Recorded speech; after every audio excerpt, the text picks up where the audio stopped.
কীর্তন জগতে যত শাস্ত্রীয় সঙ্গীত আপনারা শুনছেন, সব থেকে কষ্টসাধ্য হলো এই বিলম্বিত লয়ের গান।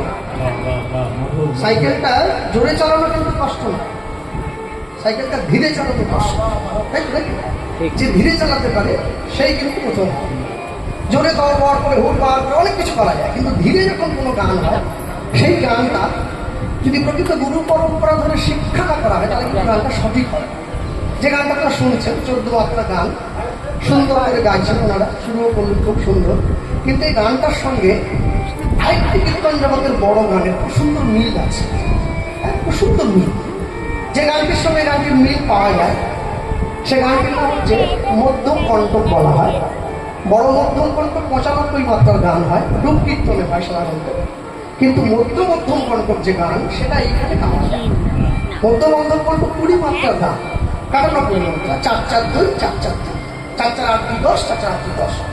এবং এখানে 14 মাত্রার গানে যে শব্দ গম্য ব্যবহার হচ্ছে, যে আত্ম ব্যবহার হচ্ছে, এখানে 20 মাত্রাতেও সেই আত্ম ব্যবহার হয়, কিন্তু মাত্রাটা 6 মাত্রা বেড়ে যায়।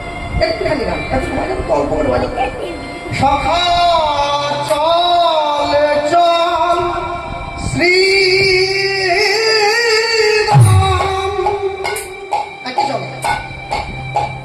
যাই ভাই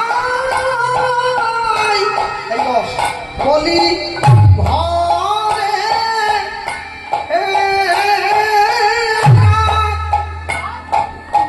ঘরে ফেরা সময় ও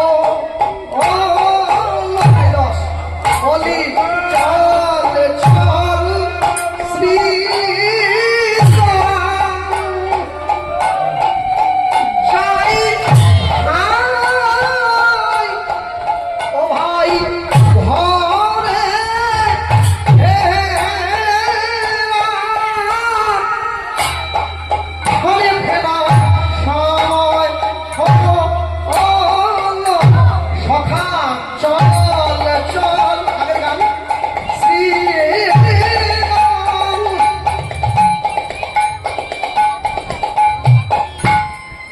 কীর্তন এ হচ্ছে ভজন। ডাকছে, কে ডাকছে? কানাইয়ের আজ্ঞায় শ্রীরাম ডাকছে, শ্রীরাম ডাকছে, আজ্ঞা করছে কে? ভাই কানাই, পাল জড়ো করো শ্রীরাম, শান্তি বসে সীমায় ডাকলে শ্রীরাম, ও শ্রীরামে তুমি না ডাকলে ও यार के बाद ना वृंदावन ओ माघे तुम्हारा डाकले के बाद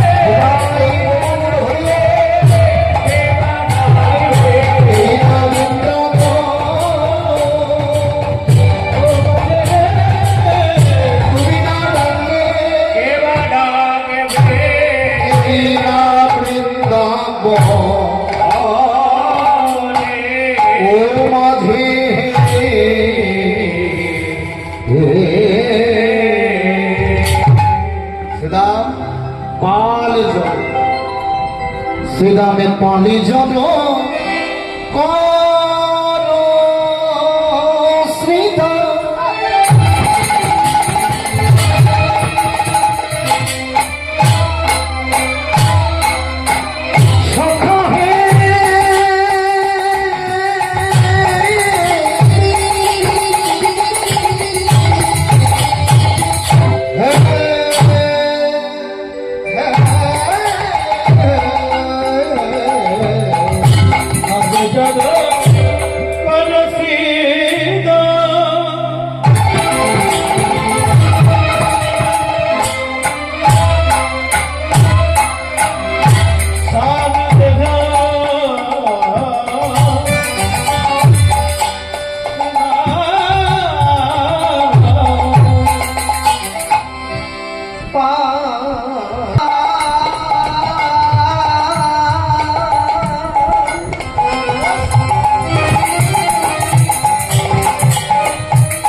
আমার মায়ের মুন্সি